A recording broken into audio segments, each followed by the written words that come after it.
And I can confirm before the South Africans today that this syndicate involves, amongst others, politicians who are currently serving in Parliament.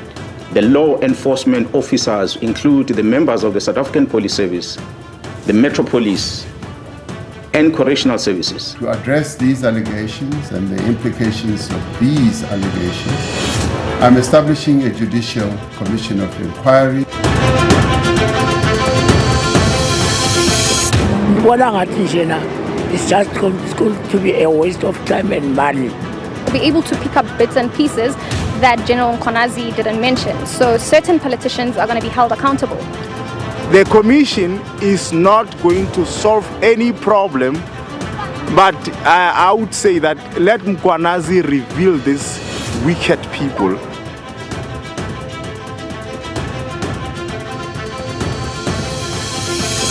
The web of crime in South Africa. It's topical, and it starts right now.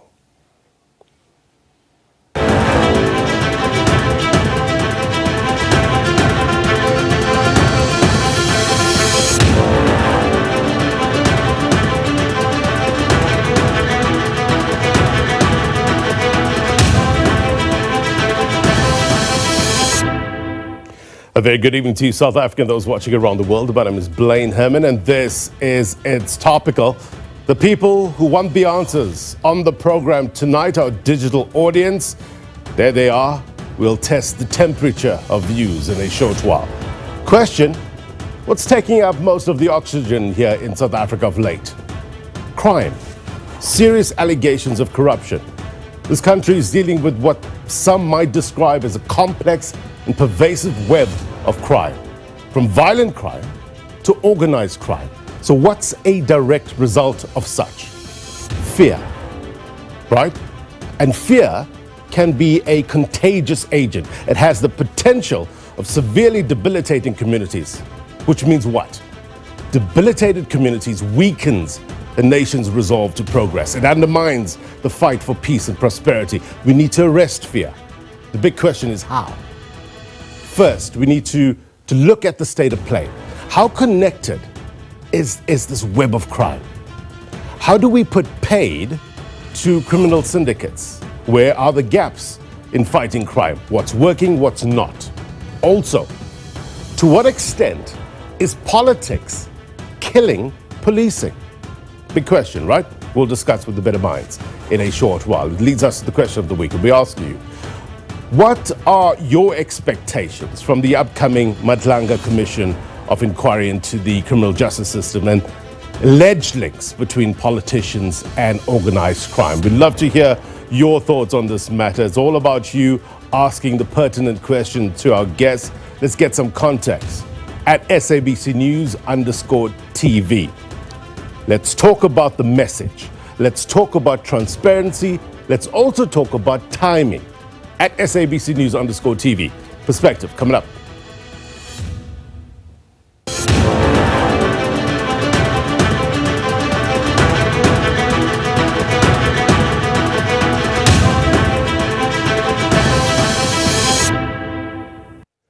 All right, let's go straight to our regular Word on the Street feature. We took to various streets of Johannesburg seeking diverse insights and perspectives on this topic, and this is what people had to say. Watch.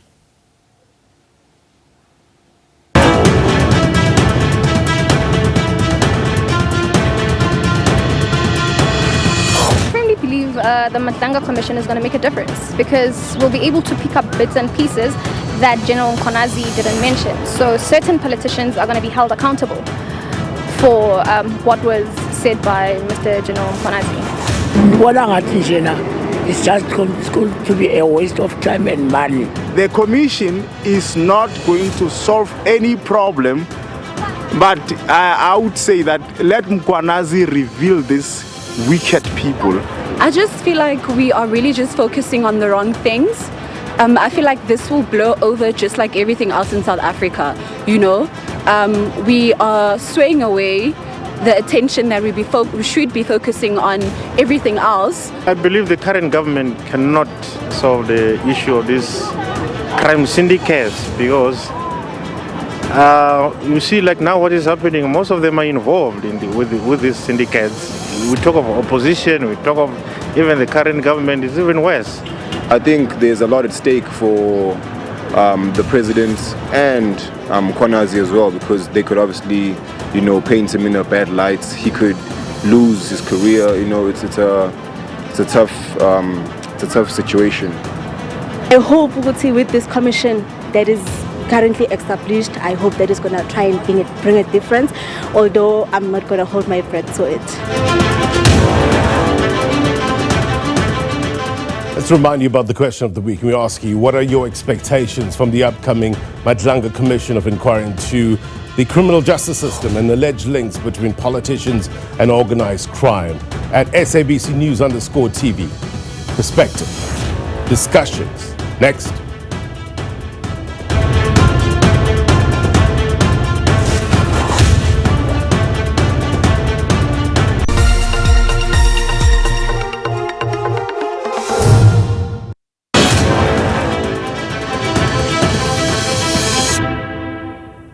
Welcome back. You're watching It's Topical. I want to just remind you about our question of the week. We're asking you, what are your expectations from the upcoming Madlanga Commission of Inquiry into the criminal justice system and alleged links between politicians and organized crime? It sets up our discussion tonight, and we're joined by a number of guests on virtual.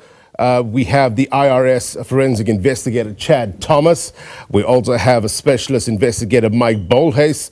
Lawson Naidoo is from the Council for the Advancement of the South African Constitution, CASAC, and we're also hoping to be joined in studio by Criminologist Prof Kholofelo Rakubu in a short while. Mike, maybe I can start with you first. Look, it's given a society cannot function if they don't have confidence in their law enforcement. To what extent is there a breakdown of trust currently? Where's the level of trust in society from your perspective? It's about totally broken. The public is in fear, uncertainty, and obviously very worried, concerned. If you ask, and you have, and we have during the years, would you go to the police? They would say only if it's necessary. If I need a CIS number, because we don't trust the police. Many a times they are involved. Many a times they themselves get involved in the crimes that you report, secondary crimes, and many a times they take advantage of the information and the people and get money and extort money from them. So this has gone up to the highest level, as we have seen, as we have predicted over the years, that organized crime is not something that happens overnight. Yeah. It grows from a baby into a giant, and now we're dealing with a giant, which I unfortunately don't think we're going to bring down. Lawson Naidoo, if there is a breakdown in trust, as Mike Bolhuis has put it, what is the immediate consequence for South Africa? Indeed, there's been diminishing levels of trust in the police over a number of years now, and various opinion polls and surveys have demonstrated that over the years. I think, as Mike has explained, ordinary people don't have confidence in the ability of the SAPs to investigate ordinary crimes, let alone complex criminal activities such as organized criminal syndicates, which are highly organized, highly complex structures. And we need, proper intelligence services within the police in order to unravel these complex criminal syndicates. So that's there. The impact on ordinary people is people lose trust and confidence in the police, and ultimately it erodes the rule of law on which our democracy is premised. People need to believe that we live in a rules-based society. But when people see that people in positions of power, be they people involved in law enforcement agencies, or as Lieutenant General Mkhwanazi's allegations suggest, also includes members of Parliament, members of the law enforcement agencies, members of the National Executive, then there are very, very low levels of trust. And I think it is for that reason that one has to welcome this Madlanga Commission of Inquiry. Yeah. Chad Thomas, I mean, these are serious allegations, is it not? Criminal syndicates that have allegedly infiltrated law enforcement, intelligence structures in South Africa. If proven true, what sort of potential threat does this pose to this country's stability? It poses a major threat to our security. And look, this isn't anything new. It started with the political appointees to the highest role of the police in South Africa, that being the commissioner's post, where we saw Jackie Selebi, later Becky Cele, and after that Ria Pierre being appointed to a post where they clearly didn't have the experience of being on the ground and didn't have any experience when it came to actual policing. We saw that Jackie Selebi was corrupted and compromised by Glenn Negliotti, who was regarded as South Africa's #1 drug dealer at the time. And what was very embarrassing for us on the world stage is Selebi wasn't just commissioner of the South African Police Service, he was also the head of Interpol. So we've seen the way organized crime have corrupted certain members. We saw it with Radovan Kretscher and General Joey Mabaso from Crime Intelligence. We saw Richard Mdluli running Crime Intelligence as his own fiefdom and getting involved in politics, where the Crime Intelligence was used to settle political squabbles and to spy on political rivals rather than doing their job of disrupting and dismantling organized crime syndicates. There are still good members, like we've seen with Mkhwanazi coming out. And it's those good members that need to be able to be given the support from all of us in all sectors of society to ensure that our law enforcement reaches the stage that they can deliver on their constitutional obligations to the people of this land. Mike, is a judicial commission of inquiry the right tool, the right vehicle to get to the bottom of this? It is, but it must consist of those that has not been mentioned at all in any of these accusations. Secondly, they must be highly qualified experts in dissecting and identifying organized crime and racketeering. Remember, organized crime is racketeering as well, and this is racketeering. So you need a unit that is totally non-corrupt, that cannot be touched by anybody, including government, including police, including anybody in society, and they must do their work. They must do it vigorously, and they must in totality make sure that everything is placed. All digital and electronic information must be gathered, all of it, since the beginning, because this will be the greatest downfall and the showing of who's been involved, from the president level to those who in society and all safety and security members. Lawson, how do we ensure that? How do we ensure that this commission of inquiry can work effectively and relatively untouched in terms of any sort of infiltration? What sort of guardrails needs to be put up? Well, I think the terms of reference that were gazetted the other day give the Commission, firstly, a very broad mandate to deal primarily with the allegations that have been made by Lieutenant General Mkhwanazi, and to look at, the involvement of various members of the law enforcement agencies, as we mentioned already, as well as political figures, members of the prosecuting authority. Mkhwanazi even mentioned the judiciary and the magistracy. So all of those allegations are going to have to be tested. They remain unverified. They are serious allegations that have been made. And the task of the Madlanga Commission is to establish the veracity of those allegations, to conduct investigations. They've got sweeping powers of search and seizure, being able to subpoena witnesses in order to establish that, and then to make recommendations in terms of further investigation of those allegations that prove to be, at least on a prima facie level, ripe for further investigation. The question is going to be, which is the point that Mike just raised, but the question is, who is going to conduct that actual investigation? Are we going to give it back to the SAPs or to the Hawks or to IPID? That's going to be the challenge, I would say, in terms of, can we identify an aspect of these law enforcement agencies that will be able to delve into these allegations and investigate further with the view to prosecution? That, I think, is going to be the challenge. The second point is that this needs to be an inquisitorial approach. I think we must move away. This is not a courtroom scenario. People are not coming there to be prosecuted, but to give information, to assist Deputy Chief Justice Madlanga to reach conclusions. So, and then we also need to be aware that some of these interviews and investigations are going to have to necessarily be done behind closed doors. Right. Because if they are not done in that way, they may well compromise investigations and prosecutions further down the line. We're joined now by Criminologist Professor Kholofelo Rakubu. Thank you so much, Prof, for joining us. There's no shortage of allegations in the public sphere. Allegations that, of course, as Lawson mentioned, needs to be tested. True. But how should the public digest all of this ahead of this commission of inquiry?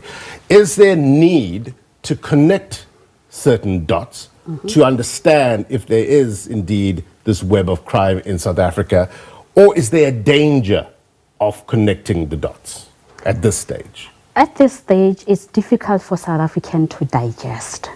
Looking into our history with commissions, we've never won with commissions. We've always having issues with commissions. Some of the members that have been found to be in trouble are still holding particular position. I understand where South Africans are coming from with commissions. We never yielded any result. We can tap into Zondo commissions. There are still question marks there. However, we need to connect the dots because we need to also document this web. It's deeper than we thought. And remember, we've been questioning, why are we losing the battle against crime? So we need to understand, for us to understand, there should be process. And justice requires process. That is why we need to give this commission, although they're saying it's unique, we understand its uniqueness. It's one commission where evidence is just lying on the table. And evidence has been there for quite some time. But we are very fearful of the political landscape and political sphere.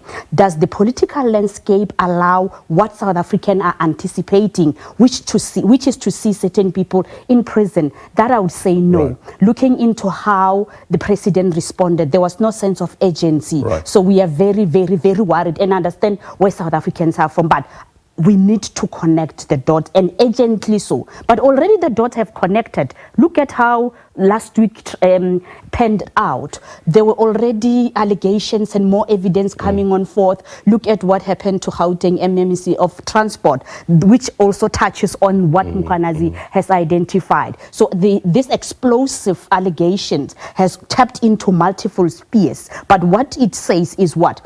Just our justice cluster is in trouble and evidence is on the table. It requires political will to respond. Do we have such? We do not have such at the moment. Looking into how politicians responded, took their time. Members spent quite a huge amount of time in office and having access to critical dockets while the evidence was already explosive, was already on the table. Then lack of sense of urgency in that might have led to crime diffusion.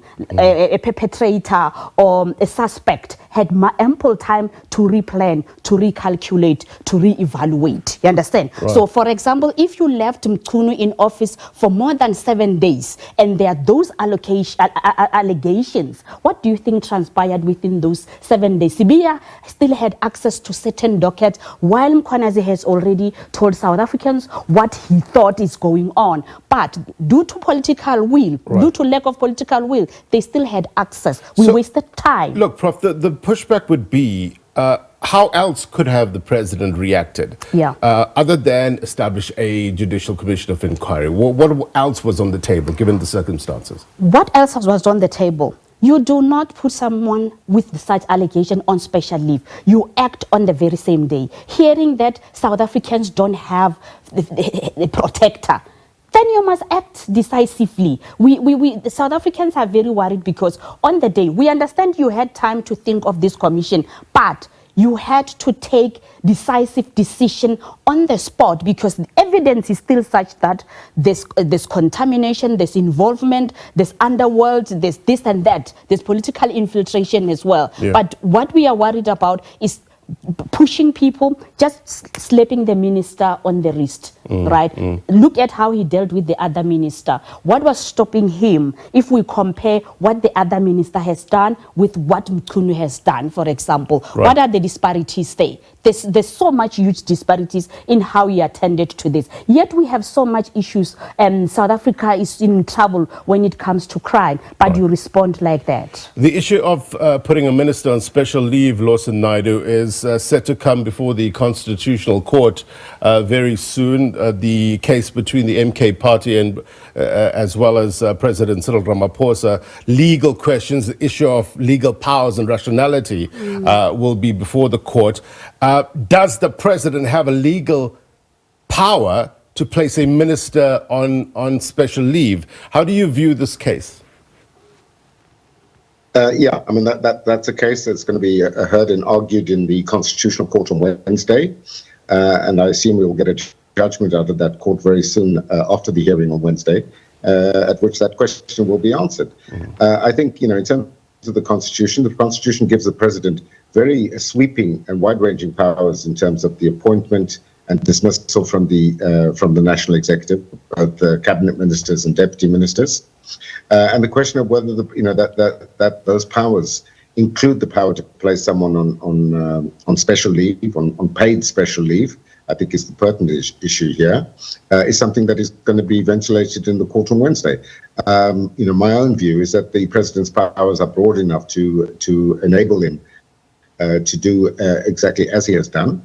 Personally, I may have preferred that Minister Mkhunu be dismissed. And if he is cleared in this inquiry that is going to be conducted by Madlanga, then he could always be reappointed to cabinet. But I think that would have sent us a very strong message from the president had Minister Mkhunu been dismissed rather than being placed on suspension.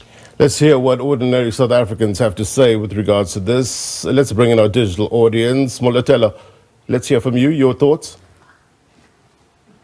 Good evening, Blaine, and good evening to the panel at large. I think the first thing that I want to say is, taking it back to when the Scorpions were disbanded, I think that's where our challenges started as South Africa, because it meant that after the Scorpions became disbanded, there was a lot of political interference in terms of crime and how it's going to be dealt with. Then secondly, we want to go to the channels that are being used. We see the likes of the late Babita Diopra and Mpo as well, who got assassinated recently, as well as Armand Swar, who was a case of mistaken identity. I think it's very dangerous for whistleblowers. And I think another thing that we are coming to grips with as a country is that we are always calling out for a hero. And for example, right now we have Mkhwanazi who's come out very bravely and said, look, this is what's happening in the country. And, I think one thing that we need to also take into cognizance as South Africans is that we need to also realize that we are the people who put these people in power. Yeah. And the same way we need to, voice our opinions when it comes to that. Right. And at the end of the day, at the crux of the matter is we are commission fatigued. These commissions that we've had in the country, we go back to the Farlam Commission, the Marikana Commission, we go back to the Life as a Demanding Commission, we go back to the State Capture Commission. We never really get tangible results from there. And that, I think, is what is frustrating a lot of South Africans. And lastly, when it comes to this current issue that we're facing with Mkhwanazi, the issue is that people like Senzo Mkhunu will be the low-hanging fruit. We need to know who exactly are pulling the strings. We can't just be getting names here and there. We need to know exactly who is exactly influencing these politicians into making these decisions, these politicians into behaving the way that they behave, and essentially just further rotting the country. Because at the end of the day, we know that the likes of Senzo Mkhunu will probably get fired for what has happened, pending the results of the commission. However, we need to know who set these people up, who put these people up for these things, and made sure that the country is run the way it is through a criminal cartel. Thank you. Molitelo, thank you very much. And Mike, let me bring you into the conversation. Pull back the curtain for us in terms of how to approach an investigation such as this to get to the answer that Molitelo is seeking. And I guess many South Africans want to know this. How do you go about effectively getting these answers? Well, first of all, I have to put myself in a position if this were to happen on my level, and it's not.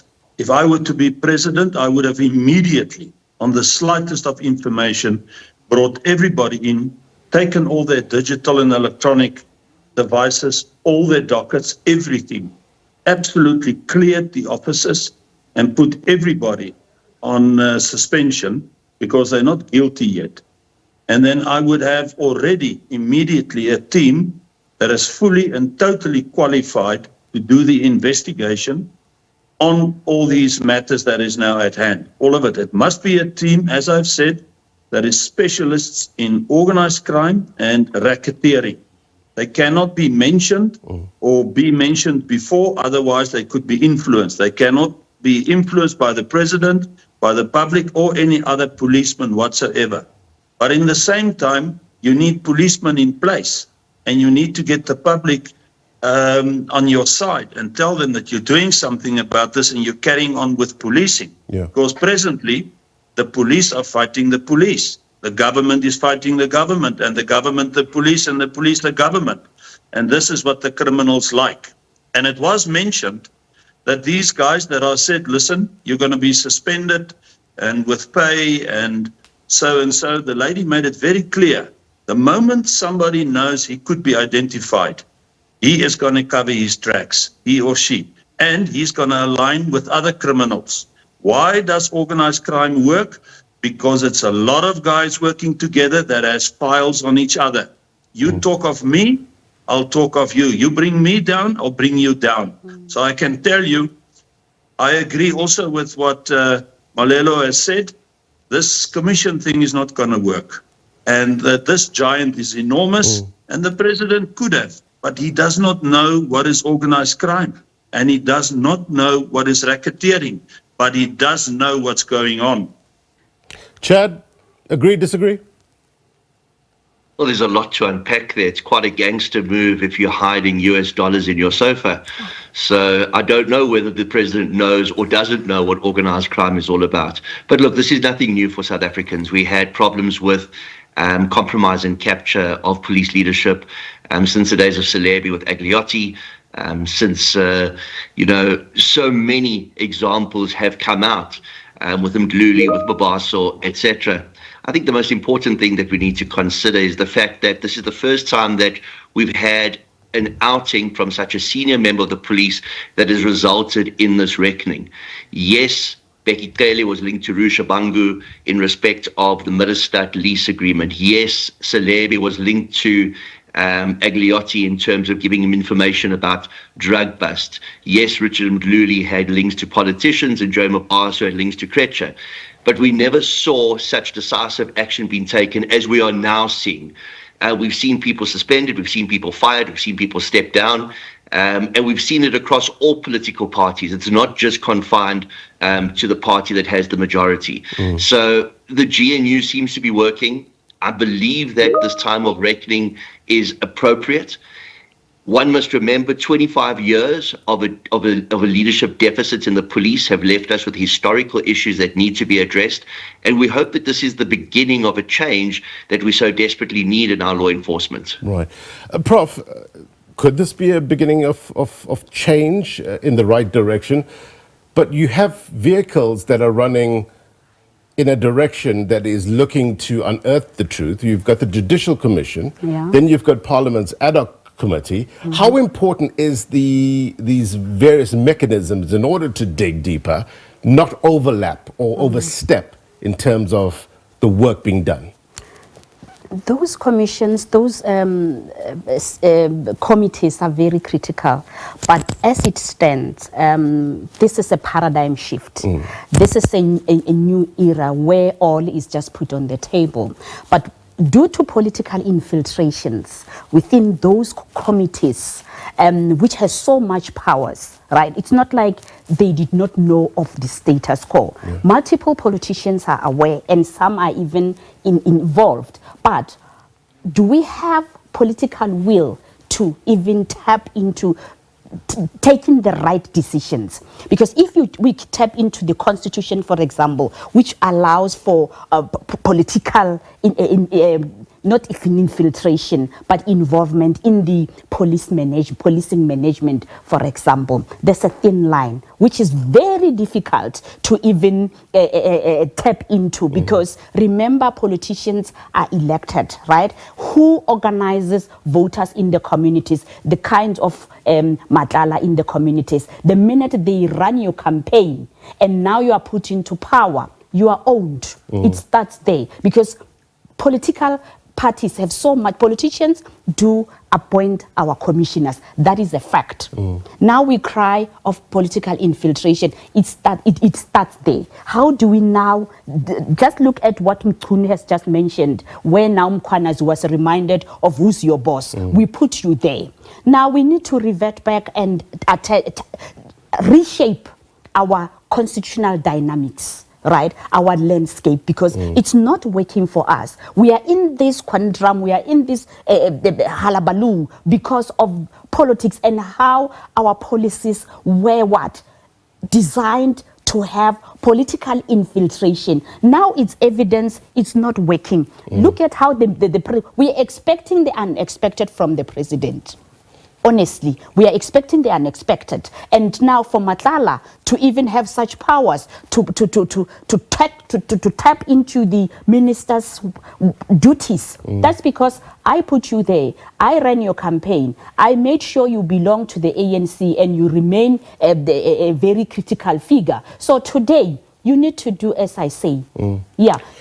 Look, serious allegations, of course. Again, these allegations needs to be tested, Lawson Naidoo. I'm going to go to our digital audience in a while. But Lawson, I want to get your take in terms of what the Prof has said. Does it resonate with you in terms of the issue of political will? How should South Africans understand that in a practical terms?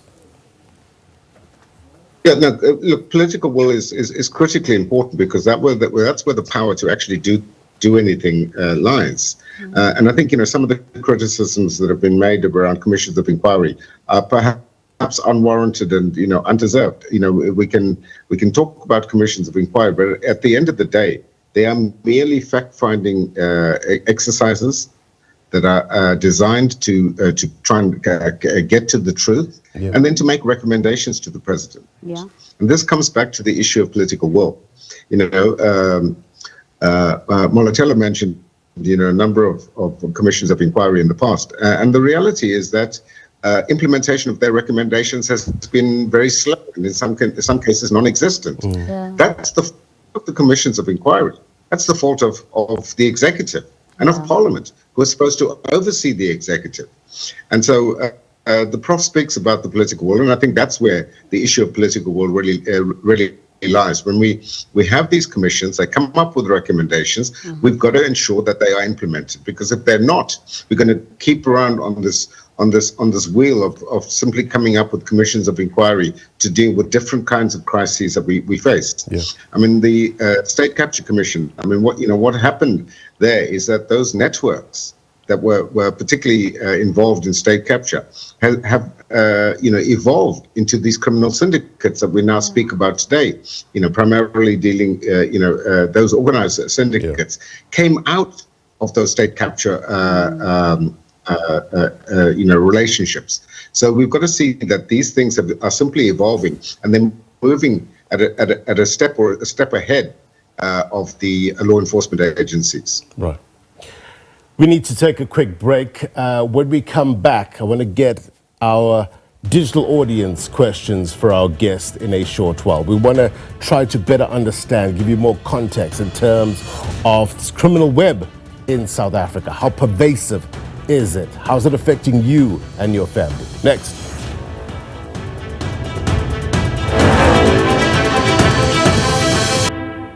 Welcome back. You're watching It's Topical. We're looking at crime in South Africa. It's a big topic, right? It's a broad issue, but we're trying to break it down, and this is the mission of SABC News going into the coming weeks. We'll try to pick apart this web, if you will, to better understand if there is indeed any dots to connect.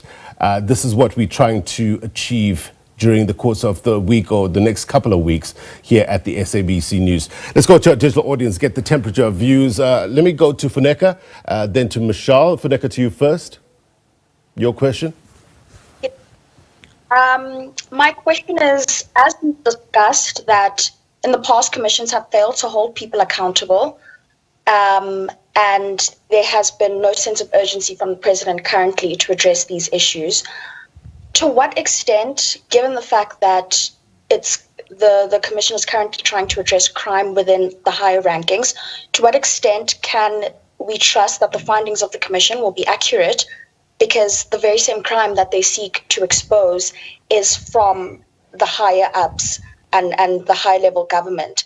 What system of checks and balances is going to be put in place to ensure that the Commission of Inquiry is not going to be sabotaged and that all the information that will be presented is accurate? And also, just in terms of exposing the guilty parties and holding them accountable, which is something we haven't seen happen in the past.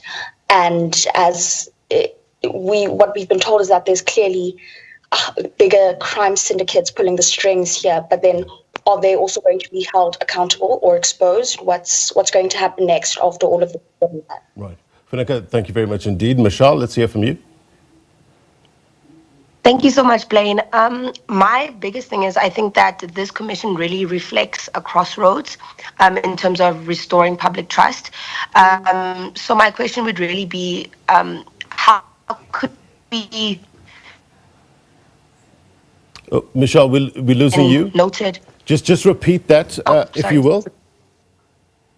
I was just saying, as it's been noted by my fellow panelists, is that really a lack of accountability has become a problem, and that has been reflected in these commissions. So what would an alternative be to make sure that these organized crime syndicates are actually dealt with and addressed, so as to not prolong and create long-term problems for the rest of the country? Thank you, Michelle. Let's hear from Sicelo. Good evening, Blaine, and to the panelists and to the country at large. I think what we need to come to terms with is that these allegations are big, they are serious, and like Michelle has stated and the rest of the panelists, they go to the very core of the question on whether the state is actually able to protect its people. And my view then becomes this investigation needs to be treated with absolute sensitivity. I heard one of the panelists speak about these investigations happening behind closed doors, because the reality, as one minister or former minister rather once said a couple of years ago, is that everyone in the executive has some smolanyana skeletons that they have to hide. And the reality is that will these people who are currently having their strings being pulled by these criminal syndicates actually allow to go down in a haze of this investigations? And I think it is very important for us to keep an eye on how we can better, or the government rather can better protect the investigation, so that when these recommendations come out, they come out giving us a full view, a full scope of the depth of the rot that is currently in our security cluster. And also that will go to the political will, because reality is that the people don't trust that these commissions are working. It's clear. People don't, how many people who are implicated in the Zondo Commission are still awaiting trial? If they are, how many people were fired? How many people in actual fact are still in the National Assembly but were implicated as having conducted a gross misconduct and criminal acts and activities? Sicelo, thank you very much indeed. Important point. Let me hear from Dimakatso. Thank you very much, Blaine, and good evening to the viewers and the panelists. As Mr. Naidoo has highlighted, the this commission is merely just the stepchild of the Zondo Commission within its entirety and its essence as to why it exists in the first place. The recommendations made in the Zondo Commission, first, we haven't seen any prominent prosecutions come out of that, or any institutional reforms that come from the Zondo Commission that are meant to combat such things that we see today. But we need to also be cognizant of the terms of reference, what is said, what is being done, and how is it going to be done that speaks to the effectiveness of this commission. Firstly, we have a timeline of 3 months to receive a report, but not only within that 3 months will we be able to solicit enough evidence through the departments and the institutions that are involved within this criminal syndicate web. Yep. So we need to be cognizant as South Africans that this is going to be a very long, prolonged process, that even within the 6-month period, we won't be able to unravel enough to say we're done dealing with this chain or web of criminal activity. Right.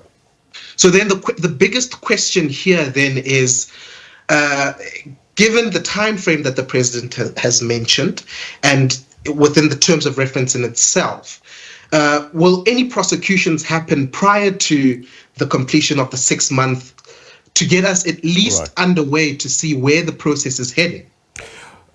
Mike, pick it up for me, if you will, Dimakatsu's point and to Funeka's point. I mean, look, take into consideration the nature of the allegations that are likely to be uncovered by the Commission. The Commission will, my understanding is, have the power to refer matters immediately for criminal investigation and for urgent decision on prosecutions. Is this part of the checks and balances, do you think, Mike? Yes. Everybody that spoke says it as it is, and it shows the real concern here. And once again, I have to reiterate, you must remember that the very people we're speaking of is also scared. They could be killed. They could be scapegoats. You know, some of the top echelons in the government, in the ANC and the police, might decide they put something on 1 or 2. There is 1 or 2 already in jail. The other thing that we must remember is that crime can only flourish when there's an authority involved. Otherwise, it cannot.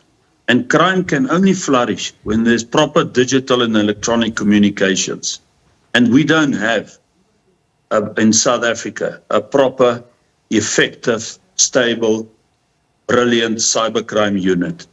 So it was previously said, the cat is out of the bag, the criminals are making plans, they're caucusing, they are going to do whatever it takes, and if they have to kill somebody along the way, from the investigation side, they will.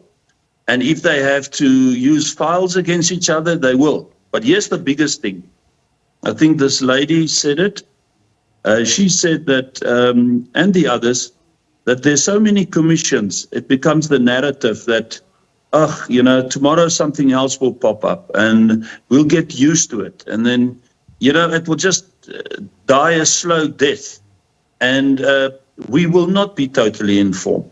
And I agree with total expose. The biggest problem, and that's why I praise Nkwananzi for what he's done, is that we have always said the government, the authorities, and the public must be all on one page.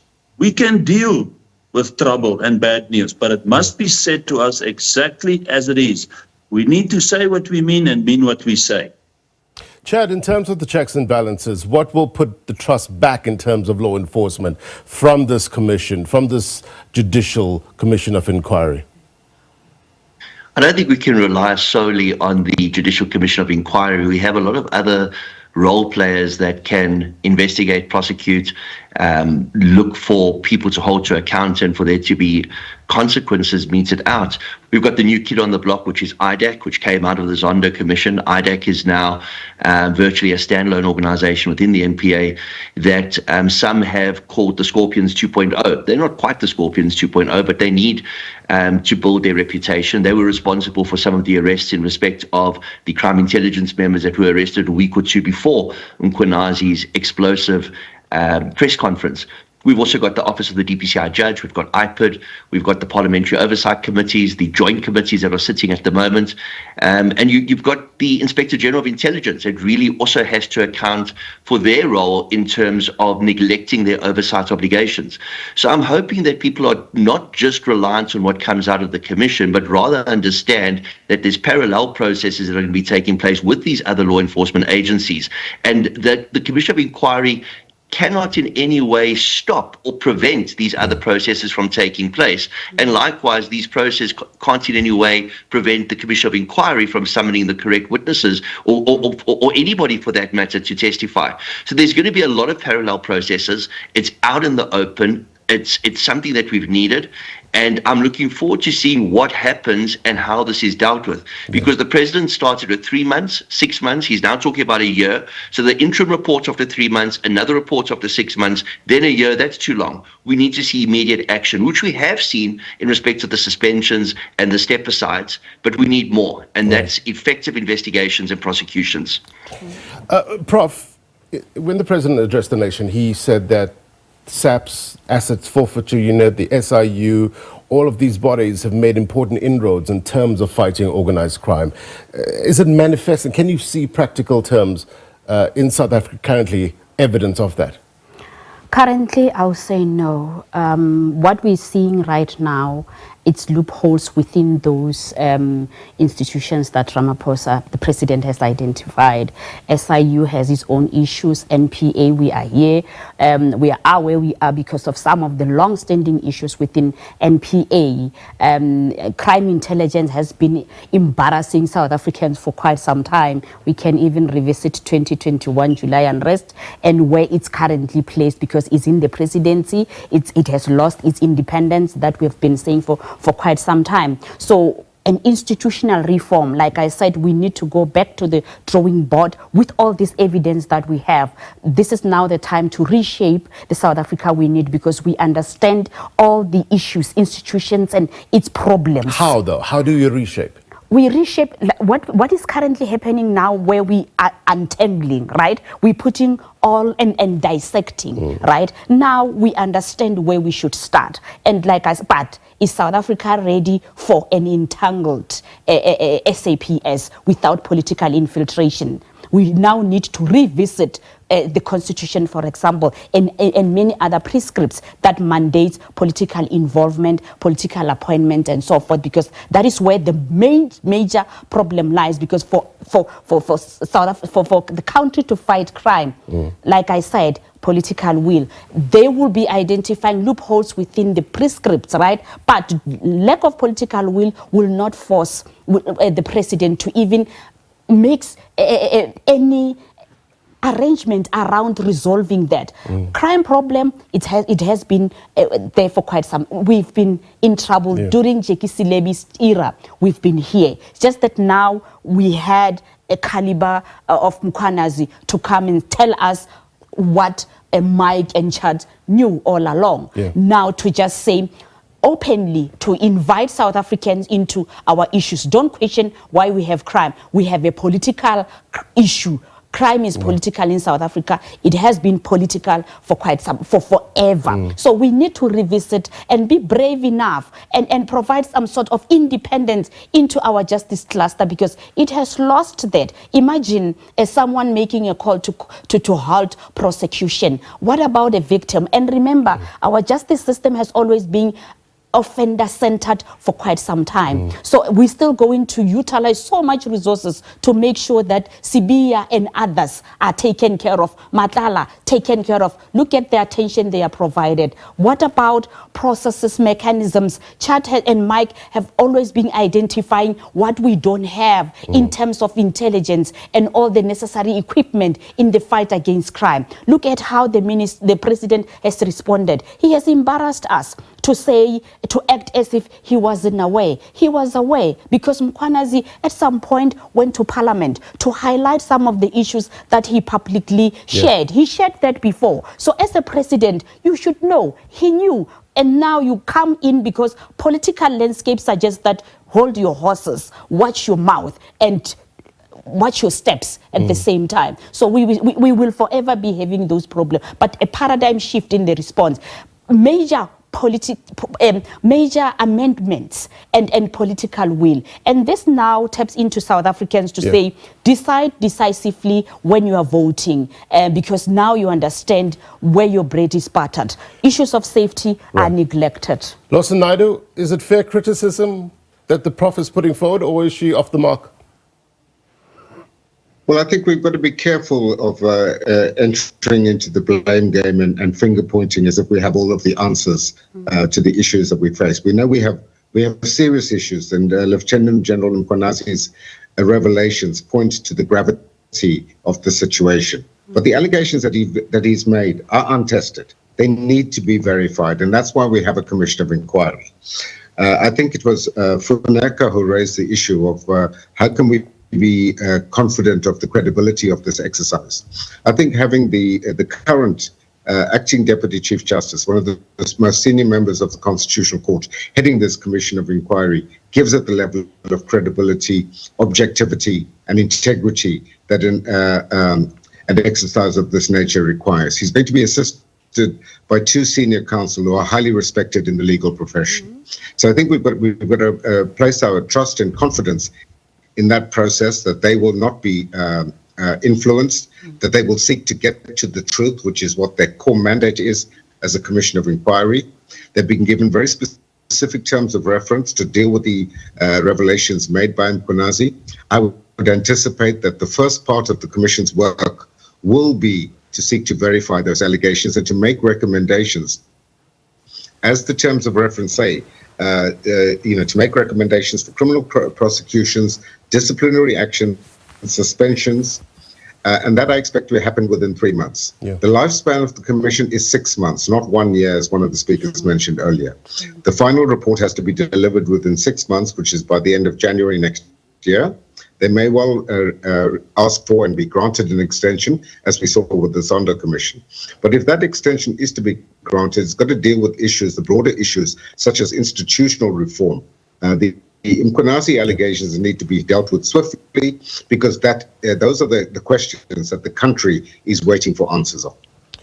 Lawson Naidoo, Chad Thomas, Mike Bolhuis, Professor, thank you so much indeed for your time. Thank you for coming through our digital audience as well. Value added, no doubt. It's only the beginning, I guess, of the conversation. There's much more to discuss, but thank you very much indeed for giving us perspective on the moment. Appreciate your time. All right, before we go, here's my take. And just to note, as I said before, that the SABC News will be, in the coming weeks, be taking a deep dive into the web of crime in South Africa, from rural to urban areas. Crime, as you know, has no boundaries. It's about what matters to majority and focusing on that, right? Being safe and not being taken advantage of. Many of us are desperate to believe that things will be better. Many of us are desperate to trust that everything will be okay. It's human nature. We want better. Let's put it that way. We want better for our family, for our families. So the call to those who have power to bring about change is simple. Do it. You heard what the professor had to say in terms of, we've got all the policies, everything is in place. Implementation is what's in question. People are tired of excuses, reasons why it can't be done. Just do it and make it about justice, not just us. And that's my take. If you miss anything on this program, then be sure to watch It's Topical on YouTube, as well as SABC Plus. If you're watching a repeat of this program, then as always, the news continues. Unwrap Africa up next with Timbekile. Until next week, take care. Bye-bye.